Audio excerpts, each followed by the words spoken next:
கொண்டாட்டம்தான் ரசிகர்களின் முக்கிய அடையாளம். ஆனால் இளையராஜா விழா என்றால் அதை மறந்துவிட வேண்டும். அப்படி ஒரு நிலைமைக்கு கொண்டு சென்று விடுவார். பேசும்போது விசில் எடுத்து கைத்தட்டி ஆர்ப்பரித்தால் கூட அதை வேண்டாம் என்று சொல்வார். இசை கச்சேரிகளில் பாடும்போது கூட விசிலடித்து ஆர்ப்பரிப்பதற்கு கடிவாளம் போட்டு விடுவார் இளையராஜா. இன்னொரு முறை விசிலடித்தால் பாடல் பாடுவதை நிறுத்தி விடுவேன் என்று அழுத்தமாக சொல்லிவிடுவார். வேறு வழி இல்லை. பணம் கொடுத்து டிக்கெட் எடுத்துக்கொண்டு வந்தும் உற்சாகத்தை வெளிப்படுத்த முடியாமல் மரக்கட்டை மாதிரி உட்கார்ந்து பாடலை கேட்டுக்கொண்டிருக்க வேண்டியதான். இளையராஜா நிகழ்ச்சிகளில் இதுதான் எழுதப்படாத விதி. பெரும்பாலான நடிகர்கள் தாங்கள் கலந்து கொள்ளும் விழாக்களுக்கு தங்களது ரசிகர் மன்றத்து ஆட்களை வர சொல்லி விடுவார்கள்.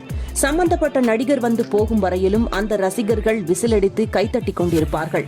அப்படித்தான் நடிகர் சூரி பங்கேற்கும் விழாக்களிலும் அவரின் ஊரில் இருந்தே ரசிகர்கள் வந்து ஆர்ப்பரிப்பார்கள். விடுதலை 1 படத்தின் ஆடியோ வெளியீட்டு விழாவிலும் மேடையில் இளையராஜா பேசிக் கொண்டிருந்த போது சூரியின் ரசிகர்கள் கைத்தட்டி விசிலடித்து ஆர்ப்பரித்தனர்.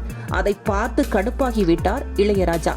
நீங்க பேசாம இருக்கிறதா இருந்தாதான் நான் பேசுவேன், இல்லைனா மைக்க கொடுத்துட்டு போயிடுவேன் என்று இளையராஜா கரார் காட்ட வெற்றிமாறன், சூரி உள்ளிட்டோர் மேடையில் இருந்தபடியே ரசிகர்களை நோக்கி சைகையால் அமைதியாக இருக்க சொன்னார்கள்.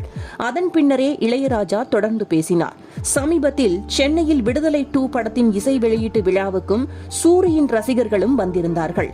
படக்குழுவினர் வந்தது முதல் ரசிகர்கள் எந்த ரியாக்ஷனும் காட்டாமல் அமைதியாகவே இருந்தார்கள்.